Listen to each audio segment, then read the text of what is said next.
खास लोगों को सलाम कहना।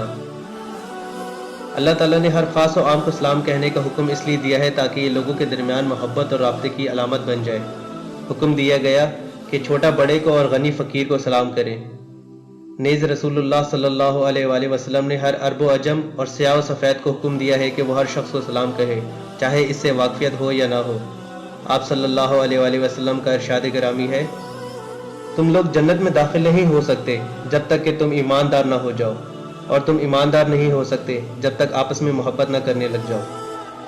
क्या मैं तुम्हें एक ऐसी चीज़ ना बताऊं कि जब तुम इसे करोगे तो आपस में मोहब्बत करने लगोगे? आपस में सलाम को फैलाओ।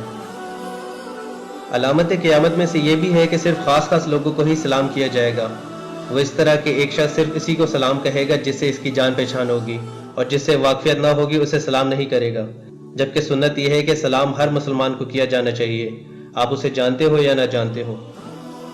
अबू अल-जाद कहते हैं, अब्दुल्ला बिन मसूद रज़ियल्लाहु तआला अन्हु से एक शख्स की मुलाकात हुई तो इसने कहा, इब्ने मसूद तुम पर सलाम हो। हज़रत अब्दुल्ला रज़ियल्लाहु तआला अन्हु ने कहा, सच फरमाया अल्लाह और इसके रसूल सल्लल्लाहु अलैहि वसल्लम ने। मैंने अल्लाह के नबी को ये फरमाते हुए सुना, क़यामत की अलामत में से ये भी है कि आदमी मस्जिद में दाखिल होगा मगर इसमें 2 रकात अदा नहीं करेगा, और ये भी कि एक शख्स सलाम सिर्फ उसी को कहेगा जिससे इसकी वाक़फ़ियत होगी।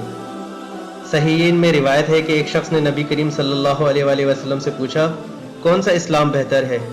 आप सल्लल्लाहु अलैहि वसल्लम ने फरमाया, खाना खिलाओ और हर शख्स को सलाम करो, ख्वाह तुम उसे जानते हो या ना जानते हो।